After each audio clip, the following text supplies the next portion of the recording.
Ako si Don Sinesuri. Anito ang review kung saan hindi lang natin pinapanood ang pelikula. Sinusuri rin natin kung sulit ba talaga panoorin. Ngayon, balik tayo sa kilig, sakit at tula. Pag-usapan natin ang isang daang tula para kay Stella.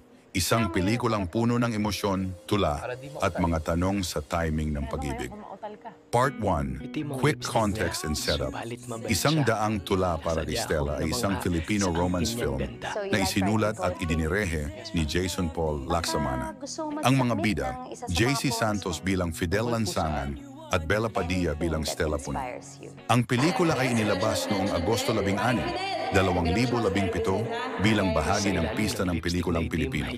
Plot gist, spoiler safe, set sa 2004, nagsimula silang nagkakilala bilang freshmen sa kolehiyo sa Pampanga.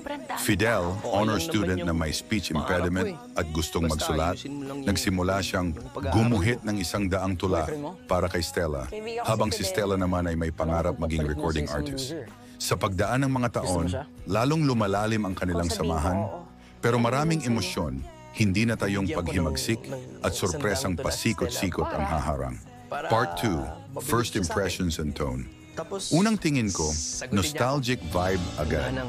Yung mga detalye, cassette tapes, Friendster, floppy disks, Nokia phones, solid throwbacks sa early 2000s. Ito yung tipo ng pelikula na habang tumatakbo, ramdam mo yung pressure ng panahon at ang conflict ng dapat ba maghintay versus masabi ka agad. Visuals, malinis ang shots, may mga overlay ng tula, notes, pagsulat. Nagiging instrumento yung tula, hindi lang bilang dialogo, kundi style rin ng storytelling. Part 3, the emotional core and mild spoilers. Mga moment na tumitigil ang mundo, yung scene na binabasa ni Fidel, yung tula, habang tahimik lang yung paligid. Hindi kailangan ng malalakas na linya para tamaan ang puso. Pero, eto spoiler bit, Stella ends up marrying Von, ang photocopy guy sa school library, habang si Fidel nananatili sa sakit at muling bumabangon. Ang twist na to kasi hindi siya perpektong happy ending para sa lahat. May realism siya sa pagdedesisyon at sakripisyo. Part 4, Performances and Direction. JC Santos bilang Fidel, solid. Hindi sobra na drama-drama, pero ramdam mo yung paghihirap niya, lalo na sa speech impediment. Bella Padilla bilang Stella, nakakainis minsan, frustrated minsan, pero may layers. Hindi siya obra maestra ng perfect love interest. Merong flaws. Si Jason Paul Lacsamana, superb sa paggamit ng tula bilang motif. Hindi lang basta romance film, may intellectual weight. Sabi nga sa ilang reviews, medyo mature na mukha ang mga aktor para sa edad na dapat nila freshman. May konting disconnect sa visual believability. Part 5, Highlights and Weak Spots. Highlight. Yung chemistry nila, Fidel at Stella, habang mga banal na tula ang ginagamit bilang voiceover. Yung moment na sinabi ni Stella na hindi lahat ng tula ay tapat sa kanya. Parang sinasabi nito na minsan inideyo natin yung tao sa isip natin, hindi yung tao mismo.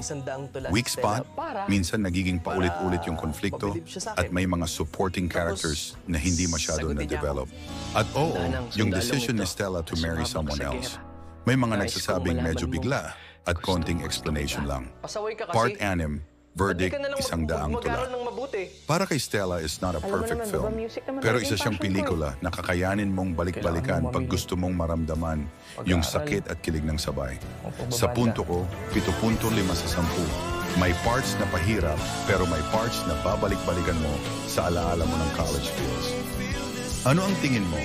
Deserve ba kayang sabihin yung I love you sa isang tula? O mas makapangyarihan yung salita mismo? I-comment mo sa baba. Ako si Don Sinesuri at salamat sa panonood.